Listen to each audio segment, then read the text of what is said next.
Kənd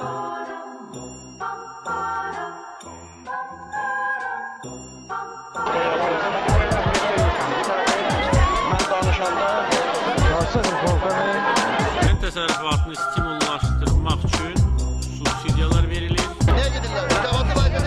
İnkisarçılığa qarşı daha da ciddi mübarizə aparılmalıdır. Təsərrüfatlarda məhsulların bu şəkildə baxılması yol verilməz. Ölkəmizin bütün bölgələrində sürətli inkişaf edir. Azərbaycanda yoxsulluq burada 1% təşkil edir. İçin getmiyor. Evimizə yağımızı götürüb gəldik. Burada ot qiymətinədir. Birisinin adamı nə almış ki biz aydan başqa dönək. İnkişaf etmiş ölkələrdə yoxsulluğun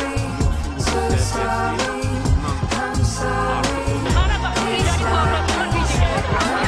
Millət bir-birini yola verir. Bir dənə orada qadın öldü elə. Bir dənə bağlasınlar, bir dənə Demək olar ki, burada vəziyyət yaxşıdır.